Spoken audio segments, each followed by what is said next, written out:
रचना को कॉलेज में एडमिशन उसकी मौसी के शहर में मिला, इसीलिए वो मौसी के घर रहने लगी। उसके मौसा जी घर पर नहीं रहते थे। एक रात उसे मौसी के कमरे में कुछ अजीब सी आवाज़ें सुनाई दीं। तो जब उसने की होल से झाँका तो उसके होश उड़ गए। मौसी एक जवान लड़के के साथ, रचना 18 साल की है। उसने जब कॉलेज में एडमिशन लेने के लिए अप्लाई किया तो उसे जो कॉलेज मिला था वह उसकी मौसी के शहर में था। इसीलिए उसके घर वालों ने मौसा जी से बात करके यह तय कर दिया कि वो कॉलेज के हॉस्टल में नहीं रहेगी, बल्कि अपनी मौसी के घर पर ही रहकर पढ़ाई करेगी और वहीं से डेली कॉलेज जाया करेगी। यह सुनकर रचना भी बहुत खुश थी, क्योंकि उसकी मौसी से बहुत अच्छी जमती थी। शुरू से ही उनके बीच मजाकिया व्यवहार था और अपनी मौसी से मिले हुए उसे कुछ साल भी हो गए थे। हालांकि मौसा जी को लेकर वो थोड़ा टेंशन में रहती थी, क्योंकि उसके मौसा जी बहुत ही सख्त स्वभाव के थे, बहुत कम बात किया करते थे। इसीलिए वो अपनी मौसी से कहती भी थी कि आपने तो बिल्कुल अपने से उल्टा दूल्हा ढूंढ लिया है।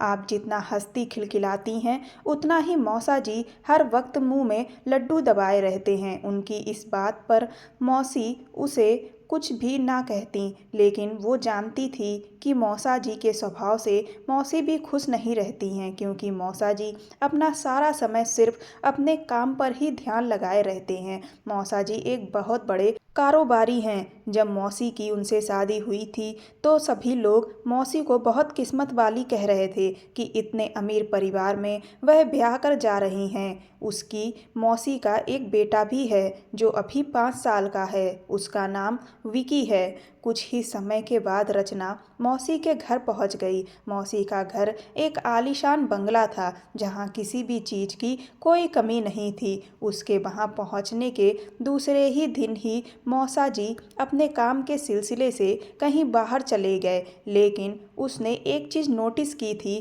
कि वैसे तो मौसी उससे मिलने के लिए बहुत बेताब रहती थी और उससे मिलकर वह खुश हो जाती थीं, लेकिन इस बार ना जाने क्यों ऐसा लगा कि जैसे उसके उनके घर पर आने से उन्हें उतनी ज़्यादा खुशी नहीं हुई है। उसने सोचा कि शायद वो कुछ ज़्यादा ही सोच रही है। रचना ने जल्दी ही कॉलेज जाना शुरू कर दिया था।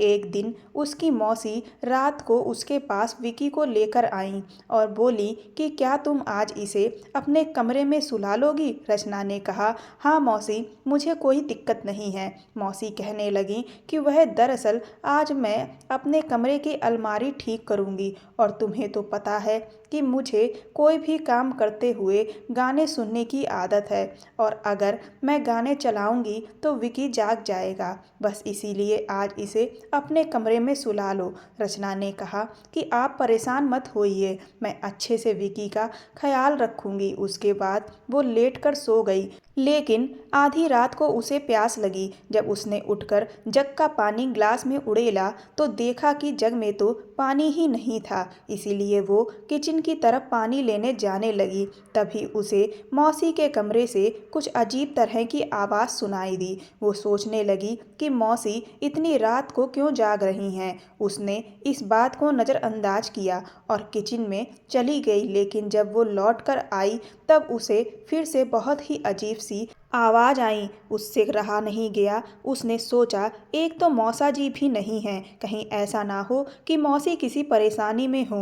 इसीलिए सोचा एक बार उनसे पूछ लेती हूँ कि वह इतनी रात को क्यों जाग रही हैं। इसीलिए वो उनके दरवाजे के पास गई, लेकिन दरवाज़ा अंदर से बंद था पर आवाज़ें अभी भी आ रही थीं। इसीलिए वो की होल से अंदर देखने लगी कि आखिर कमरे के अंदर हो क्या रहा है, लेकिन अंदर का नज़ारा देखकर तो उसके होश ही उड़ गए। उसे सब कुछ पूरी तरह से साफ तो नहीं दिख रहा था, लेकिन जो उसने देखा उससे रचना के पसीने छूट गए। अंदर उसको मौसी की खुली हुई फैली हुई टांगें दिख रही थीं और कोई आदमी था जो उनके साथ उस तरह की अवस्था में था। यह सब देखते ही वो तुरंत ही झटके से वहाँ से हट गई और घबराकर अपने कमरे में चली आई। वो सोचने लगी कि उसने बेकार ही मौसी के कमरे कमरे में झांक कर देखा।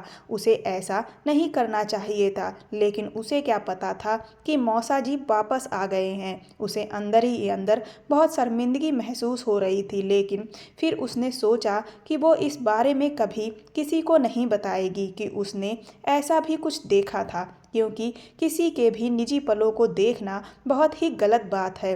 अगली सुबह रचना कॉलेज जाने के लिए तैयार होकर डाइनिंग टेबल पर नाश्ता करने पहुंची तो उसकी मौसी पहले से ही वहां बैठी हुई थी। थोड़ी देर नाश्ता करने के बाद उसने मौसी से कहा कि क्या मौसा जी अभी भी सो रहे हैं? तो मौसी ने उसकी तरफ हैरान होकर देखा और बोली कि तुम्हारे मौसा जी तो अभी अपने काम से लौटकर आए ही नहीं हैं। मौसी की यह बात सुनकर वो दंग रह गई। उसके बाद उसकी बोलती ही बंद हो गई, लेकिन उसकी मौसी ने कहा कि तुम्हें ऐसा क्यों लगा कि तुम्हारे मौसा जी वापस आ गए हैं? अब वो उन्हें क्या जवाब देती कि उसने कल रात क्या देखा था जिसकी वजह से उसके दिमाग में यह ख्याल आया। उसने तुरंत ही बहाना बना दिया कि मैं तो बस ऐसे ही पूछ रही थी, मेरे मन में ख्याल आया कि शायद अब तक तो मौसा जी लौट आए होंगे, बस इसीलिए मुझे ऐसा लगा। उस वक्त उसकी मौसी ने उसकी बात मान ली और रचना ने भी चैन की सांस ली, लेकिन अब तो उसके दिमाग में हजारों सवाल चलने लगे थे कि अगर मौसा जी अभी तक लौट कर नहीं आए हैं तो फिर मौसी के साथ उनके कमरे में आखिर वह आदमी कौन था, और वह दोनों उस तरह की चीज़ आखिर कैसे कर सकते हैं। रचना सोचने लगी कि क्या मौसी मौसा जी को धोखा दे रही हैं। फिर उसने सोचा कि नहीं नहीं, मेरी मौसी ऐसा नहीं कर सकती हैं, लेकिन रचना ने जो भी अपनी आंखों से देखा उसे भी वो झुठला नहीं सकती थी। फिर आखिर वह सब क्या था? अब तो वो बहुत ज़्यादा घबरा रही थी कि आखिर यह सब हो क्या रहा है। धीरे धीरे इसी तरह से दिन बीतने लगे और वो ना चाहकर भी मौसी की हर एक हरकत पर बहुत ज़्यादा ध्यान देने लगी थी। उसने देखा था कि मौसी ज़्यादातर अपने फ़ोन में ही लगी रहती थीं और मौसा जी घर पर नहीं थे, लेकिन उसके बावजूद भी वो हर रोज़ खूब सजती संवरती थीं। एक बार जब वो अचानक से मौसी के कमरे में पहुंच गई तो वह किसी से वीडियो कॉल पर बात कर रही थी, लेकिन उसके कमरे में पहुंचते ही वह बुरी तरह से घबरा गईं और उसे ऐसे दिखाने लगीं कि जैसे वह वीडियो कॉल पर बात नहीं कर रही थीं, बल्कि फ़ोन पर कुछ काम कर रही थीं। रचना को यह सब बहुत अजीब लगा कि वीडियो कॉल पर बात करना कोई गुनाह नहीं है, लेकिन फिर भी उसकी मौसी उससे यह सब छुपा क्यों रही हैं? आखिर वह किससे बातें करती हैं? समय बीत रहा था, लेकिन उसके किसी भी सवाल का जवाब उसे नहीं मिल रहा था। मौसा जी तो कई कई महीनों तक घर से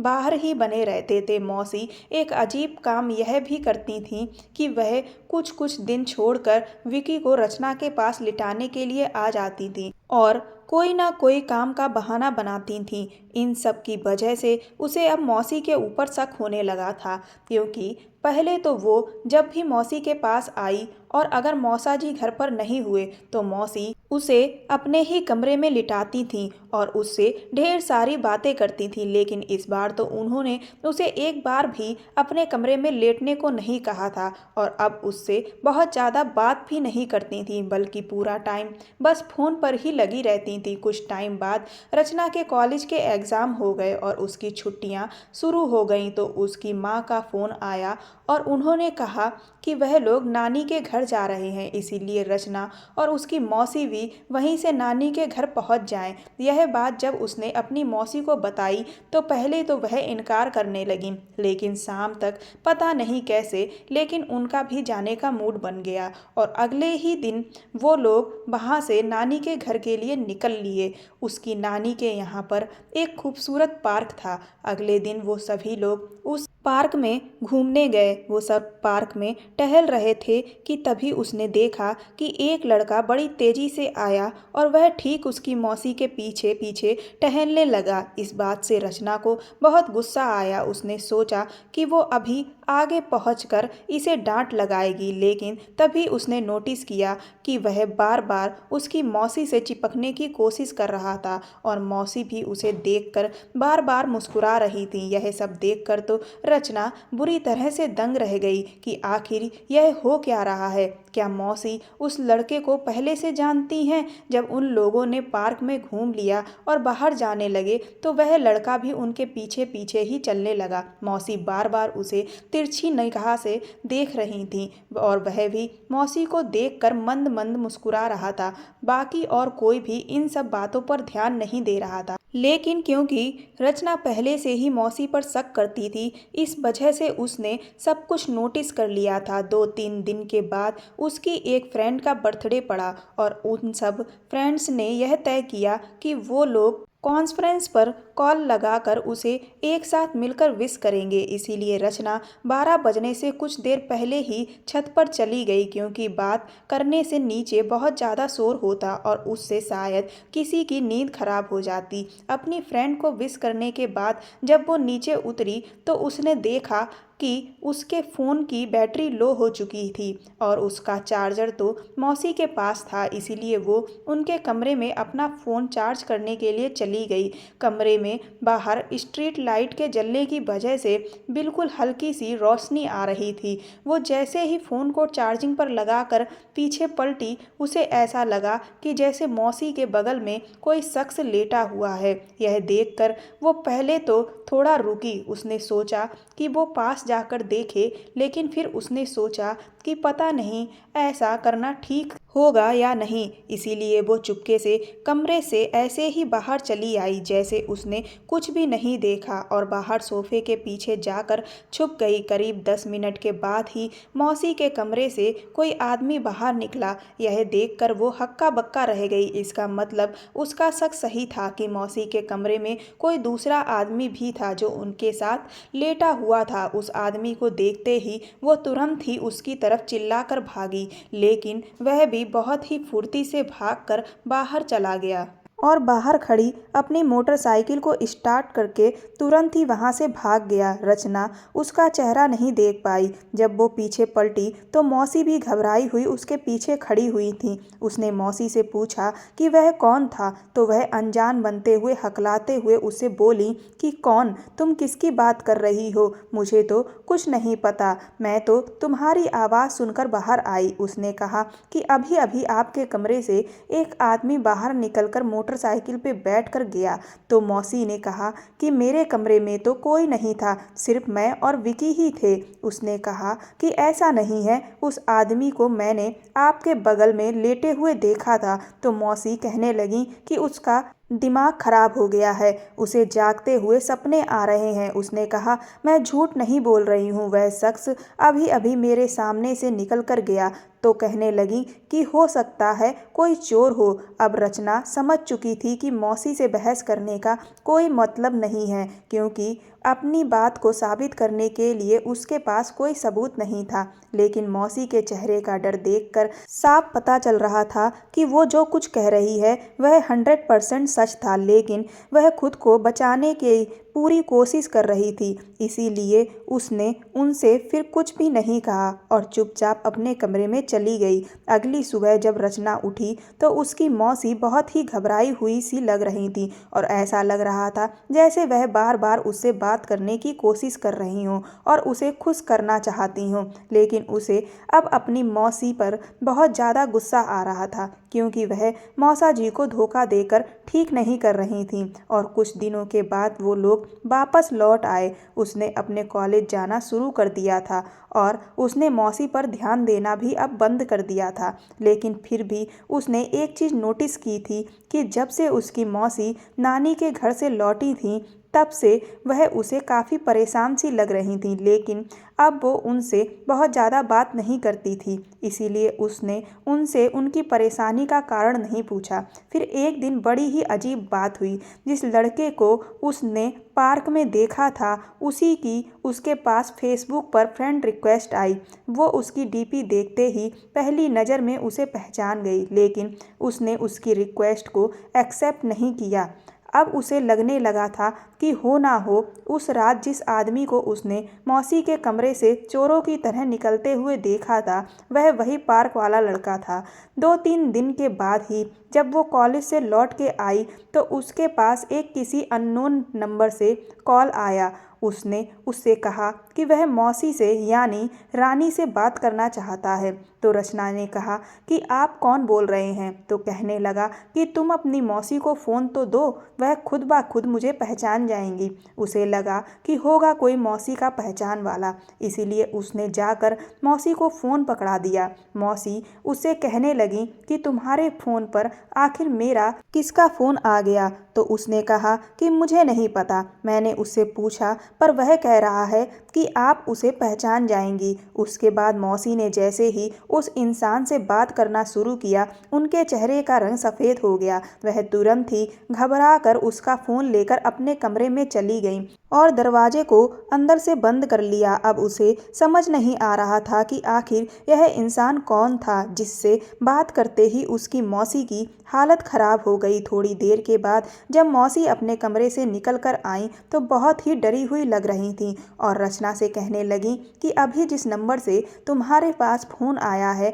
उसे अभी के अभी ब्लॉक कर दो। उसने कहा कि लेकिन यह नंबर है किसका? तो कहने लगी कि तुमसे जितना कह रही हूँ उतना ही करो, ज़्यादा सवाल जवाब मत करो। मौसी उस वक्त गुस्से में थी, इसीलिए उसने उनकी बात मानते हुए उस नंबर को तुरंत ही ब्लॉक कर दिया। रचना को तो समझ ही नहीं आ रहा था कि आखिर उसकी मौसी यह सब कर क्या रही हैं, वह किन चक्करों में पड़ गई हैं और यह लड़का कौन है और इसके पास आखिर उसका नंबर कहाँ से आ गया। लेकिन उसे नहीं पता था कि अभी तक जो कुछ चल रहा है वह तो कुछ भी नहीं, असली बिजली तो अब उसके ऊपर आगे गिरने वाली थी। दरअसल उस दिन उसका रिजल्ट आने वाला था और उसे पूरा भरोसा था कि वो बहुत अच्छे नंबरों से पास हो जाएगी, इसीलिए उसने किसी को भी अपने रिजल्ट के आने के बारे में नहीं बताया था ताकि वो सबको सरप्राइज कर सके।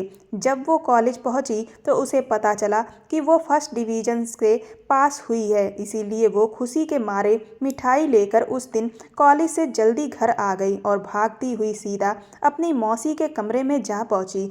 लेकिन अंदर जो नज़ारा उसने देखा उसके तो पैरों के नीचे की जमीन ही निकल गई थी। उसने देखा कि उसकी मौसी बेड पर बैठी हुई थीं और उनके हाथों में ढेर सारी गोलियां थीं जिन्हें उन्होंने एक साथ अपने मुंह में डाल लिया और पानी का घूंट भरकर उन्हें खाने ही वाली थीं कि वो तुरंत ही आगे बढ़ी और उसने उन्हें कस के धक्का दिया और उनका मुंह पकड़कर उनके मुंह से सारी गोलियों को जबरदस्ती निकलवाया। इस सब ने उसकी जान निकाल कर ही रख दी थी। जब सारी गोलियां उसकी मौसी के मुंह से निकल चुकी थीं तब जाकर उसने चैन की सांस ली। उसकी मौसी बुरी तरह से फूट फूट कर रो रही थी। रचना ने उनसे कहा कि आपका क्या दिमाग खराब हो गया है?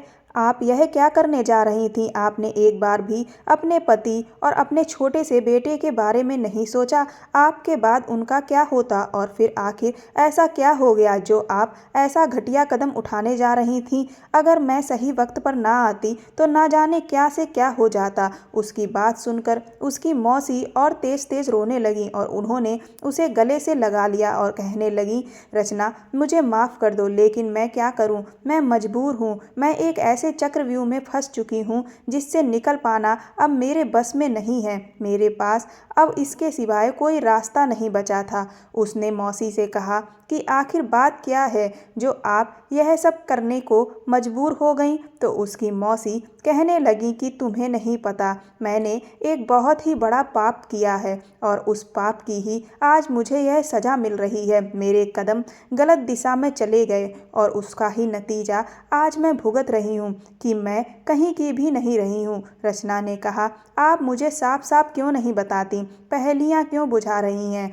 तो उसकी मौसी कहने लगी कि मैं तुझे यह सब नहीं बता सकती क्योंकि मैं वैसे ही अपने किए पर बहुत ज़्यादा शर्मिंदा हूँ। तुझे बताकर और ज़्यादा शर्मिंदा नहीं हो सकती। तूने मुझे बचाकर ठीक नहीं किया। मैं इस ज़िंदगी के काबिल नहीं हूँ। उसने मौसी से कहा कि आप ऐसी फालतू की बातें क्यों कर रही हैं? ऐसा कुछ भी नहीं है। आप बहुत अच्छी हैं और मेरी एक बात याद रखिए, हम सब इंसान ही हैं और हमसे गलतियां हो जाती हैं। अगर आपको किसी का ख्याल नहीं है तो कम से कम विकी का ख्याल तो करिए। आप उसकी माँ हैं, वह बेचारा तो अभी कितना छोटा है, क्या आप उससे प्यार नहीं करती। यह सुनकर उसकी मौसी और भी ज़्यादा रोने लगी। फिर बोली रचना, लेकिन अब मैं जिस परेशानी में फंस चुकी हूँ उससे मैं अब निकल नहीं सकती। उसने कहा कि दुनिया की ऐसी कोई भी मुश्किल नहीं है जिसका कोई हल ना हो। आप एक बार मुझसे अपनी परेशानी बताकर तो देखिए। उसकी मौसी ने कहा, ठीक है, मैं तुम्हें सब बताऊंगी, लेकिन तुम्हारे मौसा को इस सब के बारे में किसी भी हाल में पता नहीं चलना चाहिए। उसने कहा, आप बेफिक्र रहिए, मैं किसी से कुछ नहीं कहूँगी। उसके बाद मौसी ने उसे जो कुछ बताया उसे सुनकर तो उसके ऊपर ऐसा लग रहा था जैसे एक के बाद एक बिजली ही गिरती चली जा रही थी। उसकी मौसी ने बताया, उसे तो यह अच्छे से पता है कि उसके मौसा जी बहुत ही सख्त मिजाज के हैं और उन्हें अपने काम के आगे कुछ भी दिखाई नहीं देता। उन्होंने हमेशा से एक ऐसा पति चाहा था जो उन्हें खूब प्यार करे, वो उसके लिए तैयार हों और वह उनकी तारीफ करे। लेकिन उसके मौसा जी ने शादी के बाद कभी भी उन पर ध्यान नहीं दिया। वो चाहे कितना भी अच्छा श्रृंगार कर लें, चाहे कुछ भी कर लें, लेकिन उन्होंने कभी भी नज़र भर कर उन्हें नहीं देखा। वो हमेशा उनके प्यार को पाने के लिए तड़पती रहीं और उन्हें कभी भी उनकी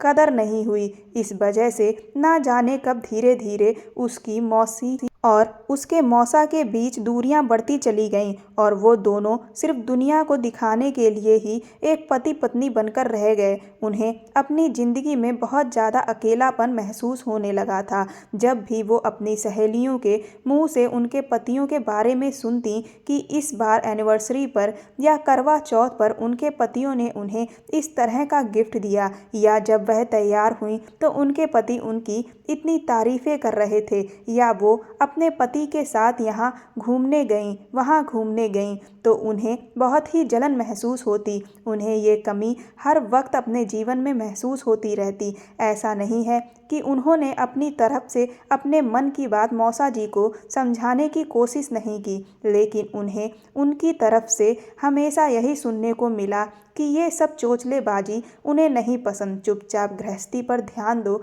और अपने बच्चों को संभालो। क्या पति पत्नी के बीच सिर्फ यही सब होता है? प्यार की, मनोहार की कोई जगह नहीं होती? इस सब की वजह से धीरे धीरे वो बहुत ज़्यादा उदास रहने लगी थीं। एक दिन उनकी एक सहेली उनसे मिलने के लिए घर आई। उसने उन्हें फेसबुक के बारे में बताया। उसने कहा कि आजकल तो लोग फेसबुक पर नए नए लोगों से दोस्ती करते हैं और अपना समय बिताते हैं, और ऐसा नहीं है कि तुम सिर्फ नए लोगों से जुड़ सकती हो, बल्कि अपने पहचान के लोगों से भी फेसबुक के जरिए जुड़ी रह सकती हो। फेसबुक पर अपनी तस्वीर साझा कर सकती हो और अगर उनसे बात करना चाहो तो उसकी भी सुविधा फेसबुक पर होती है। उन्होंने तुरंत ही मौसी की फेसबुक पर एक आईडी बनाकर तैयार कर दी, लेकिन उन्हें उस समय कोई खास रुचि नहीं आ रही थी। शाम को ही उनके फ़ोन पर फेसबुक के नोटिफिकेशन की रिंगटोन बजी। उन्होंने जब देखा तो किसी एक लड़के की फ्रेंड रिक्वेस्ट पड़ी हुई थी। उन्होंने उसे देखकर नज़रअंदाज कर दिया। जब रात को वो सारा काम निपटा कर फ़ोन लेकर बैठी तो उन्होंने देखा कि उस लड़के ने उन्हें बहुत सारे फेसबुक पर मैसेज कर रखे थे, जिनमें उसने लिखा था कि मैडम, आप रिक्वेस्ट एक्सेप्ट करने में इतनी देर क्यों लगा रही हैं? क्या आपको मुझसे दोस्ती करने में रुचि नहीं है या फिर आप भाव खा रही हैं? उन्होंने उसके इन मैसेज को पढ़कर भी उनका कोई रिप्लाई नहीं दिया। अगले दिन दोपहर को उनके फ़ोन में जब बहुत सारे नोटिफिकेशन आए तो उन्होंने फेसबुक को ओपन करके देखा तो उसी लड़के ने उन्हें मैसेज कर रखे थे। उसने लिखा था कि अच्छी बात है जो आप मेरी रिक्वेस्ट एक्सेप्ट करने में इतना समय लगा रही हैं। खूबसूरत लोगों को पूरा हक बनता है कि वह अपने चाहने वालों को इंतज़ार करवाएं।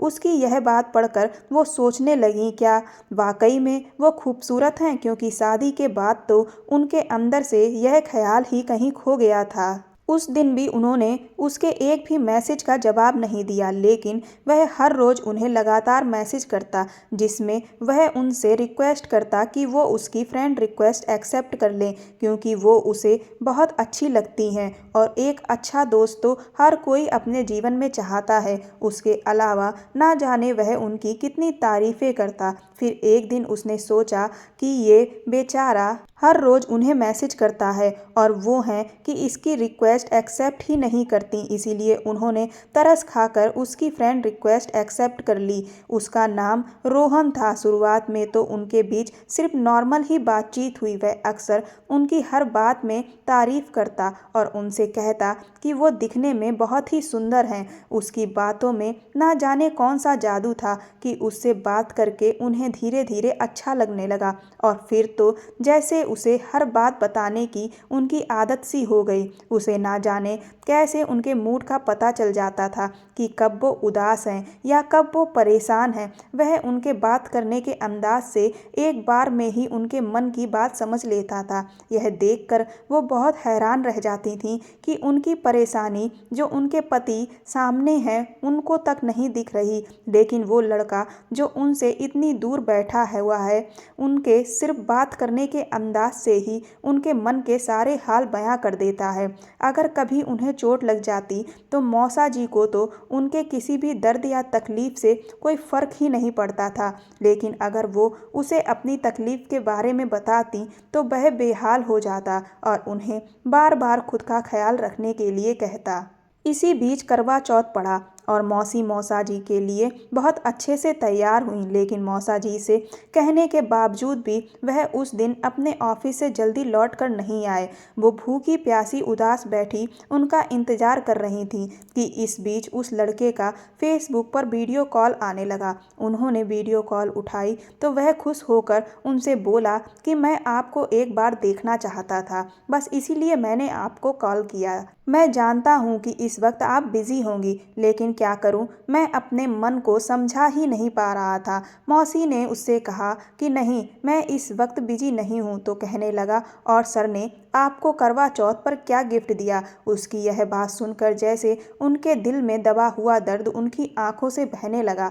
वह उन्हें रोते हुए देखकर बुरी तरह से परेशान हो गया और पूछने लगा कि आखिर बात क्या है। तो उन्होंने उसे सब कुछ बता दिया कि वो भूखी प्यासी उनका इंतजार कर रही थी, लेकिन वह अभी तक नहीं आए। यह सुनकर वह नाराज होने लगा कि सर को आपकी बिल्कुल कदर ही नहीं है, ना जाने कैसे इंसान हैं। वह मेरी बीवी अगर इतनी सुंदर होती तो मैं तो उसे पलकों पर बिठा कर रखता, लेकिन सर हैं कि आप पर बिल्कुल ध्यान ही नहीं देते। कम से कम आज के दिन तो उन्हें आपका ख्याल होना चाहिए। आप ना जाने कब से भूखी प्यासी बैठी हैं। वह उनसे बोला, लेकिन आप अपने मन को उदास मत करिए, मेरी खातिर एक बार मुस्कुरा दीजिए। मौसी ने उससे कहा कि मेरा अब बिल्कुल भी मुस्कुराने का मन नहीं है। तो कहने लगा कि सच में आज भी सर ने आपका मूड खराब कर दिया। वह बोला, अगर मेरी बीवी होती ना तो करवा चौथ के दिन तो मैं उसके लिए ढेर सारे गिफ्ट लाता। मौसी ने उससे कहा, तुम तो बड़े ही रोमांटिक पति हो। तो कहने लगा, और क्या, आपने मुझे क्या समझ रखा है, मैं आपके सर की तरह थोड़ी ना हूँ। फिर वह उनसे शरारत भरे लहजे में बोला कि इसीलिए तो मैंने आपको कॉल किया। मैंने सोचा कि हर कोई उस चांद को देख रहा है तो मैं भी तो अपने चांद को देख लूं। उसकी यह बात सुनकर ना जाने क्यों लेकिन मौसी के चेहरे पर मुस्कुराहट आ गई और वह भी खुश होकर बोला, अरे वाह, मेरा चांद मुस्कुराते हुए कितना हसीन लग रहा है। मौसी ने उसे डांटते हुए कहा कि तुम मुझसे इस तरह की बातें मत किया करो। तो कहने लगा, क्यों, क्या आपको मेरी यह बातें अच्छी नहीं लगती? उन्होंने कहा, हाँ, क्योंकि तुम मुझसे बहुत छोटे हो। तो कहने लगा कि छोटा बड़ा क्या होता है, पसंद तो आखिर पसंद ही होती है। उन्होंने उसे समझाने की बहुत कोशिश की, लेकिन वह उनकी बात मान ही नहीं रहा था और फिर उसने उन्हें प्रपोज कर दिया, जिसे सुनकर मौसी के होश ही उड़ गए। उन्हें उस वक्त समझ ही नहीं आया कि आखिर यह अचानक से क्या हो गया। वह कहने लगा कि वह उन्हें दिलो जान से चाहता है और उन्हें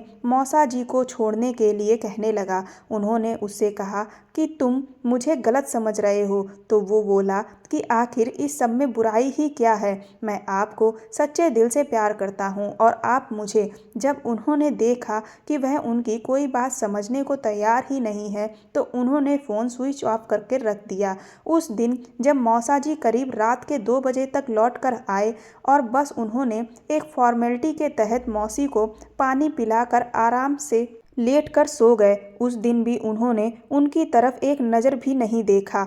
उनकी इस बेरुखी से वो बहुत ज़्यादा दुखी हो गई थीं, लेकिन उस रात वो रोहन के प्रपोज़ करने के बारे में सोचती रहीं।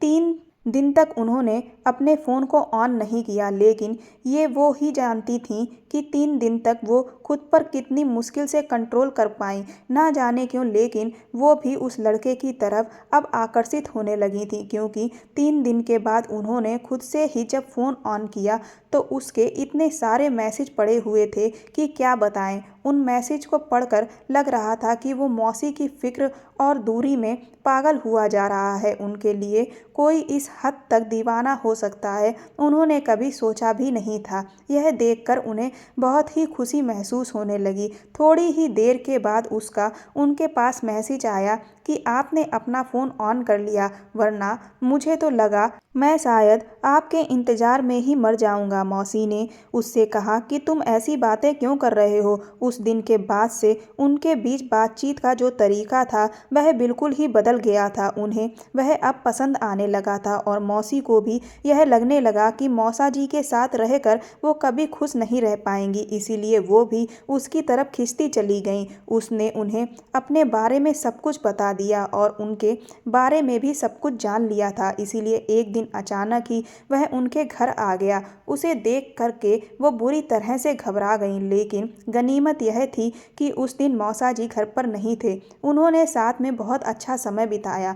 मौसी को जो खुशी उसके साथ मिली थी वह इससे पहले कभी भी नहीं मिली। फिर तो वह अक्सर ही घर आने लगा और उन्होंने अपनी हदें पार कर दी। फिर उसकी मौसी ने बताया, जब वो लोग नानी के घर गए थे तो वहाँ पार्क में वो उनसे मिलने आया था और जिस इंसान को रात को रचना ने कमरे से बाहर निकलते देखा था वह और कोई नहीं वही था। वो पूरी तरह से उसके प्यार में पड़ चुकी थीं और उससे शादी करने का मन बना चुकी थीं, लेकिन उन्हें नहीं पता था कि वह एक बहुत बड़ा धोखेबाज है। इस सब के बीच वह उनसे थोड़े बहुत पैसे भी लेता रहता था। वो भी उसके प्यार में थीं, इसीलिए कभी उससे कोई सवाल नहीं किया, लेकिन जब वो नानी के घर से लौट के आईं तो उसने उनके सामने जो शर्त रख दी उसे सुनकर तो वो दंग रह गई। रचना ने मौसी से कहा कि आखिर उसने ऐसी कौन सी शर्त रख दी थी, तो मौसी ने कहा कि अब वह जो कुछ अभी तक उनके साथ करता आया था वही सब रचना के साथ करना चाहता है। यह सुनकर तो रचना के होश ही उड़ गए। मौसी ने कहा कि मैंने जब उसे खरी खोटी सुनाई और उससे कहा कि आज के बाद वह उन्हें फ़ोन ना करे, तो उसने ना जाने कहां से रचना का नंबर निकाल लिया और उसके फ़ोन पर फ़ोन कर दिया। उन्हें लगा था कि वो अपना फ़ोन अगर स्विच ऑफ रखेंगी तो उनका उससे पीछा छूट जाएगा, लेकिन वो गलत थीं। उसने उनसे कहा कि अगर रचना को उसके पास नहीं भेजा तो वह उनकी और उसकी अभी तक की जो भी बातें हुई हैं और जो वीडियो कॉल्स हुई हैं उन सब की रिकॉर्डिंग उसके पास हैं और वह उन्हें उनके पति को दिखा देगा। इसीलिए वो रचना से कह रही थी कि मेरे पास अब कोई रास्ता नहीं बचा है सिवा खुद को ख़त्म कर लेने के, क्योंकि वो रचना को इस दलदल में नहीं धकेल सकती। लेकिन अगर वो ऐसा नहीं करती तो वह उनकी बसी बसाई गृहस्थी को उजाड़ देगा। मौसी ने उसकी चिकनी चुपड़ी बातों में आकर खुद ही अपने पैरों पर कुल्हाड़ी मार ली और सब कुछ बर्बाद कर लिया। रचना ने मौसी से कहा कि आप फिक्र मत करिए, हमें ठंडे दिमाग से सोचने की ज़रूरत है। कुछ देर तक सोचने के बाद उसने मौसी से पूछा कि जिस तरह से उसे आपका एड्रेस पता है, इस तरह से क्या आपको भी उसका एड्रेस पता है? तो मौसी ने कहा कि हाँ, उसने मुझे अपना पता बताया था। रचना ने कहा तो फिर ठीक है, हम दोनों कल सुबह ही उसके घर के लिए निकलेंगे। जब उसकी सारी हरकतें उसके घर वालों के सामने खुलकर आएंगी तब तो उसे अपनी करतूत से पीछे हटना ही होगा। उसकी बात सुनकर मौसी बहुत खुश हो गई और उन्होंने उसे गले से लगा लिया। अगले दिन ही वो और उसकी मौसी रोहन के घर पर पहुंच चुके थे, लेकिन वहां जाकर जो उन्हें पता चला उससे तो उन्हें ऐसा लगा जैसे उनके सारे रास्ते बंद हो गए हों। रोहन के पापा ने बताया कि उन्होंने कुछ साल पहले ही अपने बेटे से सारे रिश्ते ख़त्म कर दिए। क्योंकि उसकी हरकतें बहुत ही गिरती चली जा रही थीं। वह ना जाने कितनी औरतों को अपने प्यार के जाल में फंसाकर उनसे पैसे ऐंठता था, जिसकी वजह से कई औरतों ने उस पर पुलिस केस दर्ज करवा दिए थे, जिससे हमारी बहुत बदनामी हो रही थी। हम लोग भी उसकी इन सब हरकतों से तंग आ चुके थे। अब यह 3 साल से कहाँ है हमें नहीं पता। यह सब सुनकर तो वो लोग निराश होकर वापस घर लौट आए। इसके बाद शाम को उस लड़के का एक बार फिर से मौसी को फ़ोन आने लगा और वह अपनी वही मांग मौसी के सामने रखने लगा। मौसी बेचारी उसके सामने फूट फूट कर रोने लगी और गिड़गिड़ाने लगी कि वह उन्हें छोड़ दे, लेकिन वह था कि मानने को तैयार ही नहीं था। रचना ने अपनी मौसी से कहा कि आप उससे कह दीजिए कि हम उसकी यह मांग पूरी करने के लिए तैयार हैं। मौसी हक्की बक्की होकर उसकी तरफ देख रही थी। उन्होंने कहा कि क्या तुम पागल हो गई हो? उसने मौसी के हाथ से फ़ोन छीन लिया और उसने कहा कि तुम जगह बताओ कि मुझे कहाँ आना है, मैं वहीं पहुँच जाऊँगी। उसने रचना को पहुँचने वाली जगह का नाम और समय बता दिया और खुश होकर फ़ोन रख दिया। मौसी हैरानगी से उसका चेहरा देख रही थी। उन्होंने कहा कि क्या तुम पागल हो गई हो? मैं तो अपनी ज़िंदगी बर्बाद कर ही चुकी हूँ, तुम भी अपनी ज़िंदगी को बर्बाद करने पर क्यों तुली हुई हो? रचना ने कहा कि अब हमारे सामने कोई भी रास्ता नहीं है। अगले दिन वो तैयार होकर रोहन की बताई हुई जगह पर जाने लगी, तो मौसी ने कहा कि मैं तुम्हें नहीं जाने दूंगी। उसने उनसे कहा कि अब इस सब को ख़त्म करने का वक्त आ चुका है। मौसी को उसकी कोई बात समझ नहीं आ रही थी। ऐसा लग रहा था कि जैसे उनकी दिमागी हालत ख़राब सी हो गई हो। उसने उन्हें समझाया तो वह कहने लगी कि ठीक है, लेकिन मैं तुम्हारे साथ ही चलूँगी। उसके बाद वो और मौसी उसकी बताई हुई जगह पर पहुँच गईं। वह जगह कोई बंद फैक्ट्री थी जो किसी वीरान जगह पर बनी हुई थी।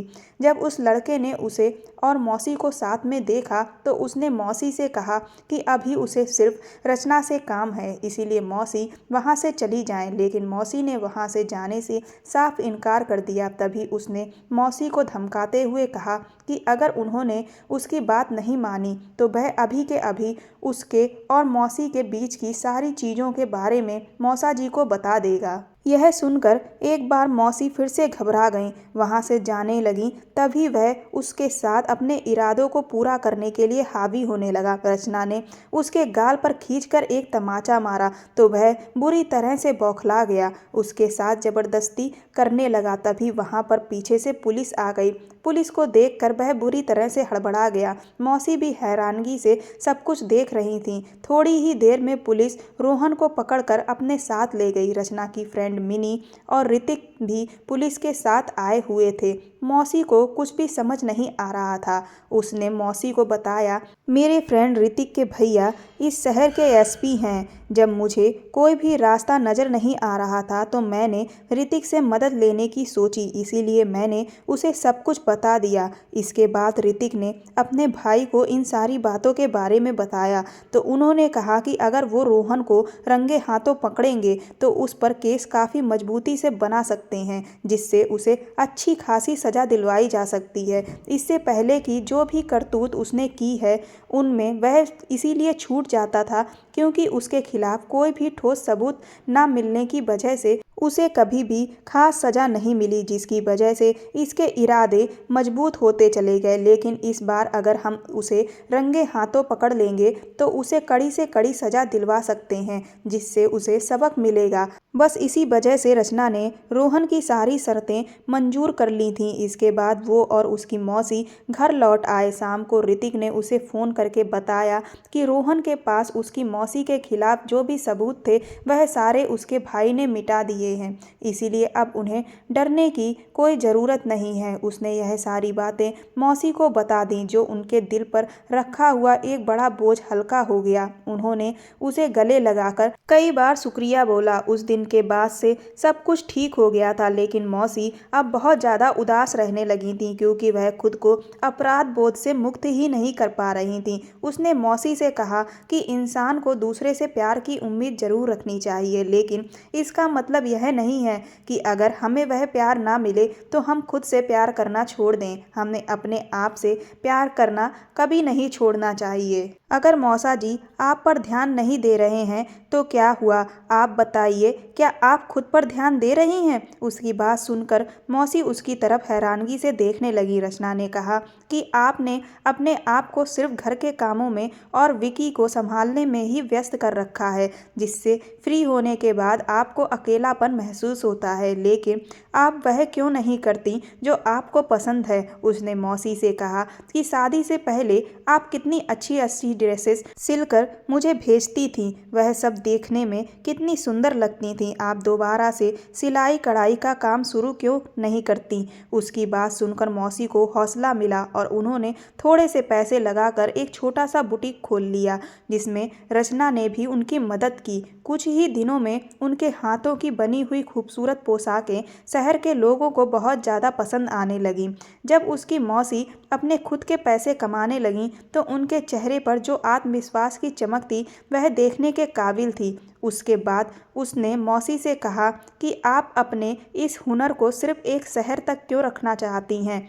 आप अपने हुनर के वीडियो बनाकर यूट्यूब पर डालिए, फिर देखिए लोग आपके काम को कितना सराहेंगे। सोशल मीडिया के एक नए प्लेटफॉर्म का नाम सुनकर मौसी बुरी तरह से घबरा गई और उससे कहने लगी कि अब मुझे सोशल मीडिया से बहुत ज़्यादा डर लगने लगा है, क्योंकि उसकी वजह से मैं कितनी बड़ी मुसीबत में फंस चुकी हूँ। इसीलिए अब मैं उस सब में दोबारा नहीं पड़ना चाहती। रचना ने कहा कि सोशल मीडिया एक बहुत अच्छा प्लेटफॉर्म है, लेकिन उसको इस्तेमाल करना हमारे ऊपर है। अगर हम उसे सही तरह से इस्तेमाल करेंगे तो वह हमेशा फ़ायदे ही पहुंचाएगा, नुकसान नहीं। इसीलिए आप फिक्र मत करिए। उसने मौसी के वीडियो बनाकर यूट्यूब पर डालना शुरू कर दिए और 1 साल के अंदर ही अंदर यूट्यूब पर भी उसकी मौसी के वीडियो बहुत पसंद किए जाने लगे और उनकी बनाई हुई ड्रेसेज की डिमांड देश के अलग अलग हिस्सों से भी आने लगी। इसीलिए उसकी मौसी ने अपनी ड्रेसेस को ऑनलाइन सेलिंग करना भी शुरू कर दिया। धीरे धीरे उसकी मौसी की पहचान एक बिजनेस वूमेन के तौर पर होने लगी। यह देखकर उसके मौसा जी को भी बहुत खुशी होने लगी और उनका व्यवहार भी मौसी के प्रति बदलने लगा। धीरे धीरे मौसा जी और मौसी के बीच में सब कुछ बहुत अच्छा हो गया। आज मौसी अपने करियर में भी मुकाम पर हैं और अपनी पर्सनल लाइफ में भी बहुत खुश हैं। दोस्तों, जीवन के लिए पैसा बहुत ज़रूरी है, पर उतना ही ज़रूरी प्यार भी है। अपने पार्टनर को टाइम दें, क्योंकि वक्त लौटकर नहीं आता और आपके हद से ज़्यादा कामों में बिजी रहने से आपके रिश्ते कमज़ोर हो सकते हैं और लोग गलत रास्तों पर भी जा सकते हैं। सोशल मीडिया का यूज सतर्कता के साथ करें। कई लोग जो अकेलापन फील करते हैं वो ठगी लोगों के झांसे में फंस जाते हैं। अगर आपको यह कहानी पसंद आई हो तो मेरे चैनल को सब्सक्राइब कर दें, वीडियो को लाइक कर दें। धन्यवाद।